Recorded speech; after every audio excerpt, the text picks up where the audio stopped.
About 15 to 16 years ago,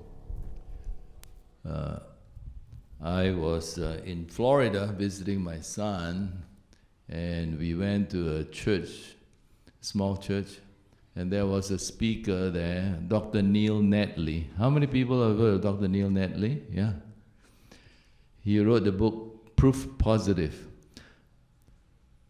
At that time, he was beginning his project of mental hygiene.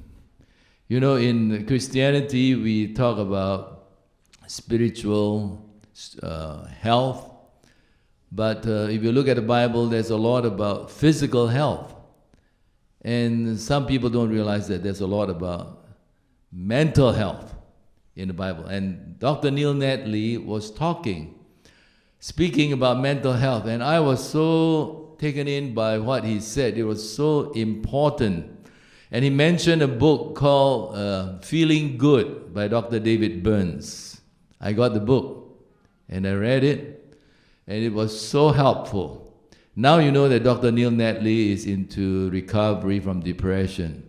This is a big project in life, and it's all about mental health. So in Christianity, we must be sure that we have good mental health. Otherwise, you wouldn't be able to use your physical health to help other people if you don't think properly. And if you don't think properly, you wouldn't have good spiritual health. Because spiritual health depends on good mental health. So today I'm going to talk about our mental health. If you look at John 14:6, it says, Jesus saith unto him, I am the way, the truth, and the life. No man cometh unto the Father but by me. So in good mental health, you must know the truth. If you speak the truth, you understand the truth, you will have good mental health. If you have poor mental health, you believe in falsehoods, you have superstitions, you have fear, and you cannot be a person who can influence people in the right way. John 8:32 says, and ye shall know the truth, and the truth shall make you free. Free from what?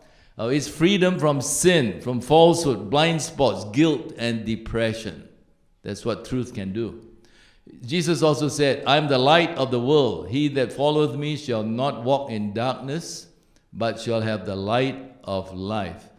Truth is the light. Jesus is the truth, and He is the light that drives away the darkness of what? Ignorance, fear, hopelessness, and low self-esteem. So when we have truth and light, we have good mental health. It's truth that brings freedom and light, and is perceived in the mind, our thoughts. Truth and the light of Jesus changes our mind from wrong thinking to right thinking. In Romans 12:2, we see the Apostle Paul saying that we are not to be conformed to this world, but be transformed by what? The renewing of your mind, that ye may prove what is that good and acceptable and perfect will of God. So you see, the Bible does mention how we are changed from using our thoughts the right way. I like to read to you from the Clearwood, the same text, Romans 12:2. This is by Dr. Jack Blanco. Don't pattern your life after this world, but let God transform you from the inside out and give you a new way of thinking.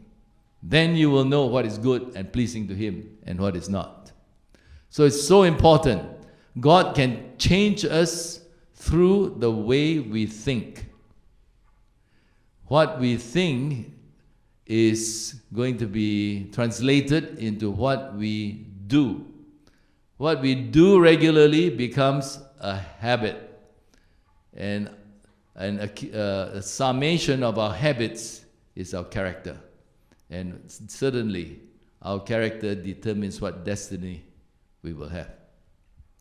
So thinking is all important. I'd like to tell you a story of Korah, Dathan, and Abiram in Numbers 16. You can look later at your Bible in Numbers chapter 16. You'll see that Korah, Dathan, and Abiram were important people in Israel during the Exodus. Besides them, there were 250 princes of the assembly, famous in the congregation, men of renown. Now, what did they do? One day they came to Moses and Aaron.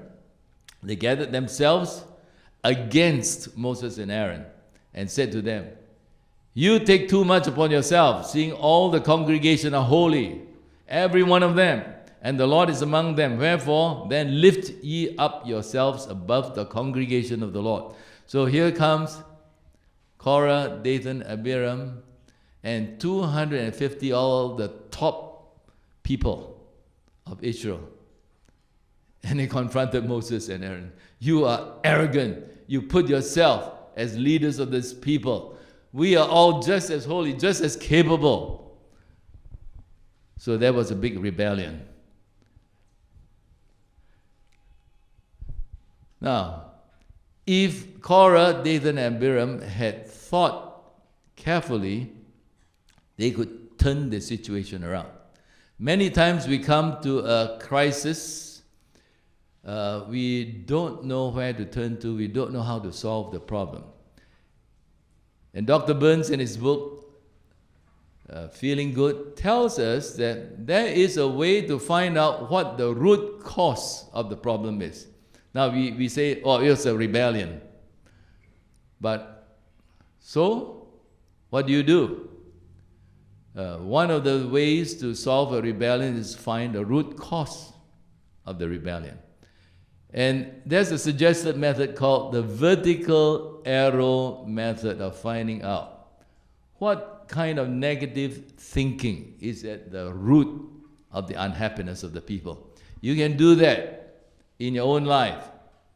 If you're unhappy, try to find the root cause. What are the questions to ask? Only two. Is it true? Why does it upset you? Remember those two questions. Is it true? What upsets you? Is the way you think it is? And if you do get upset, why does it upset you? And you keep going down deep into an analysis of what you're thinking.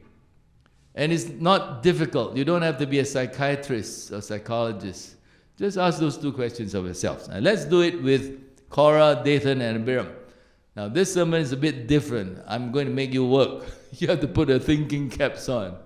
You have to struggle to understand. Okay? So, come with me to ask these questions of Korah, Dathan, and Abiram. It's vertical arrow because it starts at the top and goes deeper and deeper and deeper, and finally it finds the real cause of their problem, the real distorted thinking that causes them unhappiness. Okay. If you ask Korah, Dathan, and Abiram, they would say, well, Moses is making himself leader over Israel. He's doing it himself. We're all just as qualified. Okay. Question, is it true? Even if it is true, why were they upset? And they'll say, well, now we're going deeper now. The second reason. They are overlooking the princes who are just as capable as him. They're overlooking them. Okay, if that is true, why are you upset? Let's go deeper. This princess says, we feel put down. We are just as capable and we are shoved aside. If that is true, why are you upset? We want to lead. Right? Coming closer to why they're upset. We want to lead. Okay, you want to lead. You're not leading, so why are you upset? Happiness is through leadership position. That is the root cause. That is the root cause. They think that if I am a leader, I will be happy. I'll get to call the shots. That makes me happy. But if I am taking orders, I'm not happy. So that is the root cause of their thinking that is not straight. It's distorted thinking. Leadership position will make me happy. You agree? Disagree? That's what they wanted. We all are holy. We all are capable. We can be leaders. Why should you make yourself a leader? They wanted to be leaders, you see. They didn't come out and say, leadership will make me happy. No. They're saying it in a roundabout way. We are just as holy, we're just as capable, and so on. But they wanted to be happy by becoming leaders. So in the end, it's pretty simple. When you know the root cause, then maybe you can fix it. All right, let's try fixing it. See, first of all, the distorted thought is leadership equals happiness. And it leads to feelings of anger at being overlooked. It leads to feeling of jealousy. Jealousy is a feeling of fear of being displaced. So it leads to these two very strong feelings. That's why they confronted Moses and Aaron. Now, how do you take care of these emotions? You see, in at a lot of times when we look at a situation, we say, "Oh, you're angry? Please don't be angry. You're jealous? Don't be jealous." Those are empty words. If you're angry, just telling someone not to be angry doesn't make them not angry, right? How do you help someone who is angry not to be angry, or jealous and not be jealous? And here is where the book Feeling Good is very good. It gives tools to help you resolve these unhappiness in the life. Okay, what you do is you take a page, you write at the top, mood log. And then you write under it, upsetting event. Describe the event. So we could do this for Korah, Dathan, and Abiram. The upsetting event is Moses is calling all the shots. Don't like that. Okay? And then you write down negative feelings. Okay, for Korah, Dathan, and Abiram, it's anger. And how strong is it? You can put from 0 to 100. Okay? I don't know. I didn't ask them. I just put down 90%. The angriest they can be is 100%. Okay? I'm giving them a little a doubt that they are 100, so I put 90%. Jealousy. Oh, I put 95%. Two very strong emotions. The rating is 0 to 100%. 90 and 95%. Okay? Next, we are going to resolve this serious anger and jealousy. Okay? And the suggestion is to make 3 columns underneath this anger and jealousy. It's called the triple column technique. The first column, you record automatic thoughts, negative thoughts that come when you have anger and when you have jealousy. What are the automatic thoughts that come? Okay. The second column, you have to discover, is there any distortion in that thought, in that thinking? And the third column, a rational response, a positive response to combat the negative thought. Okay? So let's do it together. The triple column technique. The automatic thought for those people who are angry and jealous is, Moses is a selfish power grabber. Correct?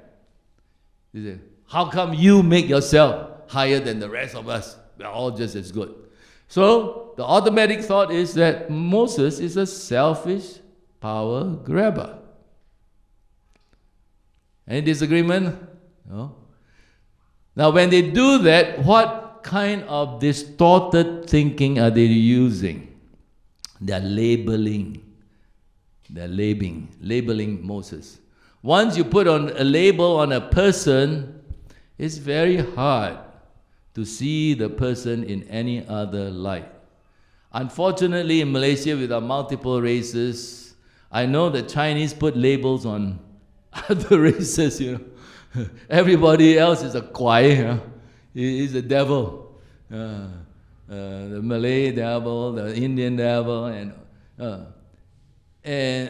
it makes them different than us, than the Chinese. I don't know what the Indians say about the Chinese, or the Malays about the Chinese, but I think it's not too complimentary. Okay? We label people. Oh, they do this is because they are of a certain race. They think like that because they are a certain race. And as a result, we put them in a box and don't allow them to get out. Even when they do things that are not what you think, you still don't let them out of the box. Also, it's called emotional distortion. When you think of somebody as somebody who has done bad, like a little boy, you told, don't play with that ball near the window, you might break it. And they play near the window and they throw the ball and it breaks the window. What would be the natural response? What would be the automatic thought? Many people. You are a naughty boy. Right? You are a naughty boy. Emotional response. You're so angry. And because emotionally you're now thinking that boy is a naughty boy, he becomes a naughty boy. The emotional response creates this naughty boy. And you've forgotten all the good things that he's done. Times when he was obedient. All you can think of is he's a naughty boy. You have magnified the one action of his and put it on him as the kind of boy he is. You forget all the good things and you're magnifying the bad thing he just did, broke the window. So, labeling people and emotionally considering someone's action as him is distorted thinking, wrong thinking. Overgeneralization is also being done with Moses. Now, Moses gave orders. And because he gave orders, he was called a power grabber. Many times, children have to obey orders of their parents. How many children here obey their parents? A lot do, okay? Are your parents power grabbers? No. It's part of their duty. It's part of their position. They have a responsibility to tell you, okay? So they're not power grabbers, just doing their duty. Okay, another automatic thought of the jealousy is that Moses is blocking our service. You see, jealousy, fear of being displaced. He's blocking our abilities. We want to do something, but he's there, he's blocking it. He's not recognizing it. He purposely doesn't want us to do it. Now, that is the wrong, distorted thinking of mind reading. You're reading somebody's mind and saying, that's what they think of me, that's why they do this and such to me. But it may not be true. It may not be. Your mind reading could be wrong. Or you're jumping to conclusion. That's the kind of exercise that a lot of people do. The only exercise some people do, jumping to conclusions. It's not true. Go and ask Moses. Don't jump to conclusion and say you are a power grabber. You disallow us from helping. So, What are the rational thoughts you can help Korah, Dathan, and Abiram with? What are the positive thinking? The third column. Instead of labeling and becoming emotional overgeneralization, you should look at the evidence. How was Moses made a leader? If you look at Exodus chapter 3, verse 11, he was called by God. In fact, he was very reluctant. He said no to God. I don't want to be a leader. I can't speak. And finally, God said, okay, I'm fed up with you. Go call your brother Aaron. He will be your spokesman, but you'll still be the leader. And so Aaron was called, and Aaron became the spokesman. And so he was a reluctant leader. He wasn't a power grabber. Then if you look at Numbers 11:16, you'll find that Moses actually finally, he was not such a good leader, he was doing everything himself. And then his father-in-law Jethro came and said, hey Moses, you're working too hard, morning till night, and there's so many people standing in line waiting for your help. So you appoint people to help you. And Moses was so relieved. Yeah, why didn't I think of it? So he appointed 70 elders to help him. He was more than willing to share his responsibilities. So, is Moses a really selfish power grabber? Not really. So, when you write down a rational thought, how many percent do you really believe in that rational thought?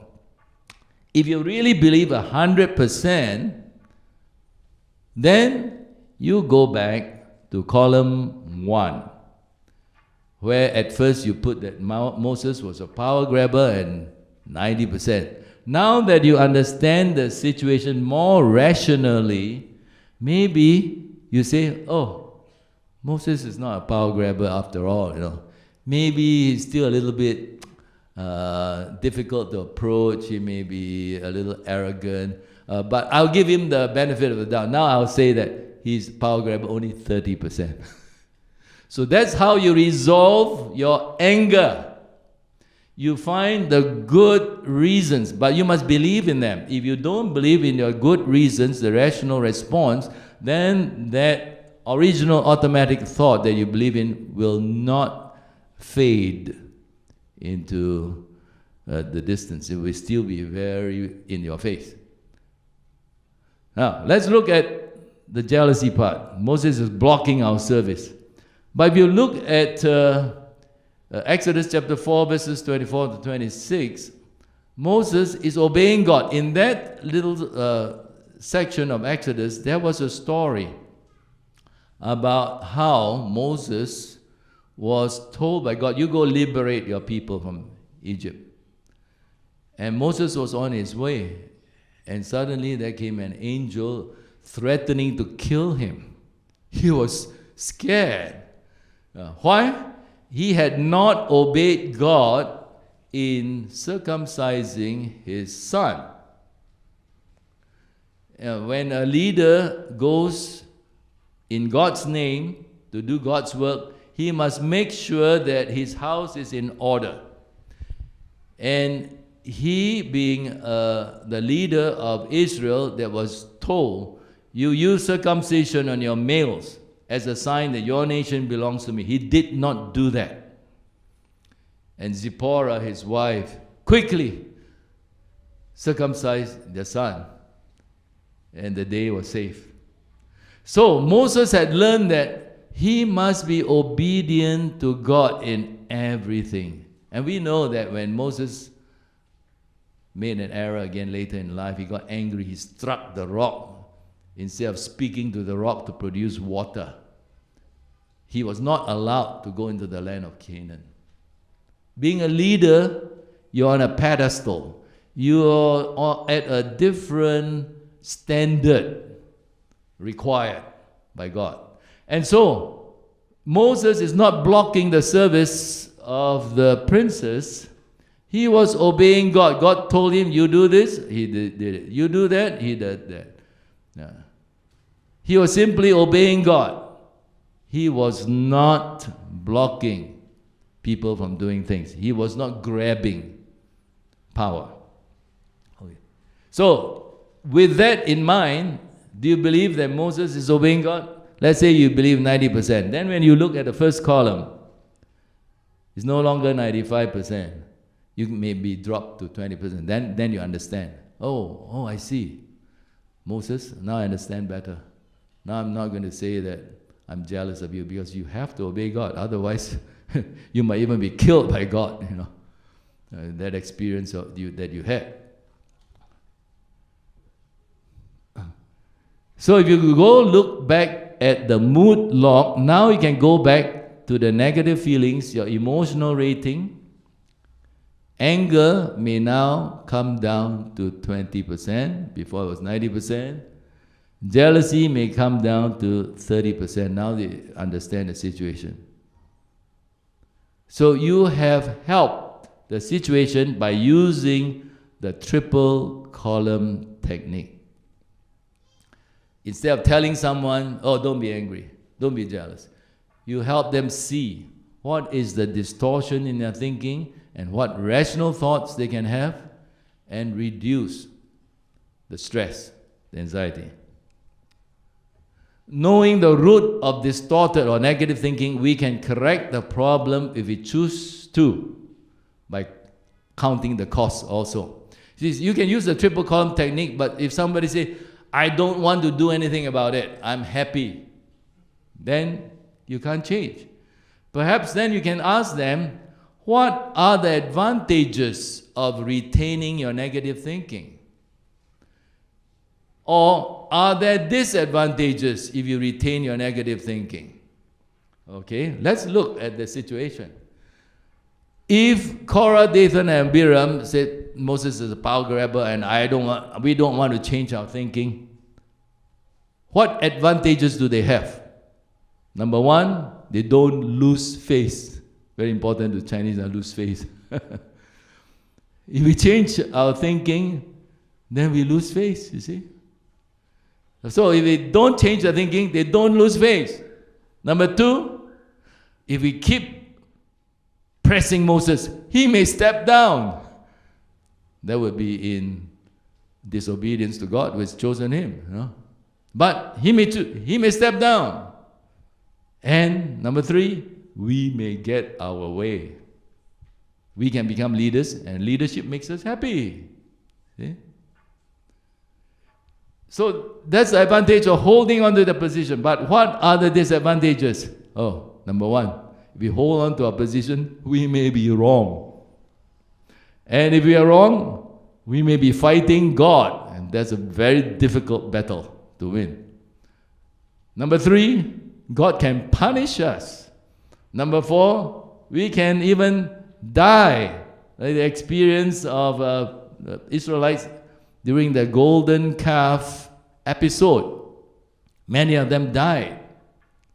And in the case of Miriam and Aaron, when they were against Moses, Miriam got leprosy. So there are disadvantages.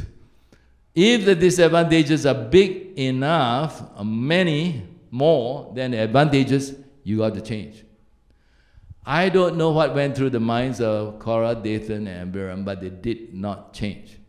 They did not change. And so the situation escalated. And that's true in all our lives. We can have situations that if we think correctly, find the distortion and try to solve it, we can avert disaster. Or if we don't, it can escalate. So it escalated because Korah, Dathan, and Abiram and the 250 princes did not want to change. They could not see the advantage of changing. So what happened to them? And Moses said, hereby ye shall know that the Lord has sent me to do all these works, for I have not done them of mine own mind. See, I'm not a power grabber. It's God. And it came to pass, as he had made an end of speaking all these words, that the ground clave asunder that was under them, under Korah, Dathan, and Abiram. And the earth opened up her mouth and swallowed them up, and their houses, and all the men that appertained unto Korah, and all their goods. They were swallowed up during that earthquake, and they all perished. Not only that, and there came out a fire from the Lord and consumed the 250 men that offered incense. You would think that that discipline to Israel would end the problem, but it did not. The next day, on the morrow, all the congregation of the children of Israel murmured against Moses and against Aaron, saying, Ye have killed the people of the Lord. They did not believe there was God who meted out the punishment. They said, Moses, you are the one. You and Aaron killed the people. How can Aaron and Moses have that kind of a power? But that's what they were accused of. Distorted thinking again, So they hung on to their distorted thinking, and it has terrible consequences. What happened? Now they that died in the plague, God sent a plague. 14,700 beside them that died about the matter of Korah. So you think distorted thinking has a serious impact on our lives? It really has. Not facing up to the truth, not facing up to the light that Jesus through the Holy Spirit brings to our mind, we can get into deep trouble. We must clear up our thinking. That's why Romans 12:2 says that it's by changing the thinking of our mind that we become living sacrifices for the Lord.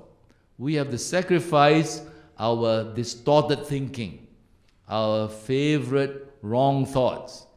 Give it to the Lord for Him to put rational thoughts in. In Proverbs 14:12 it says, There is a way which seemeth right unto a man, but the end thereof are the ways of death. So watch out for your thinking. Good mental health will keep you living longer. Philippians 2 says, there's a correct way of thinking. And let's look at it. Have this mind among yourselves, which is yours in Christ Jesus, who though he was in the form of God, did not count equality with God a thing to be grasped. So you don't look for position. That was Satan's sin.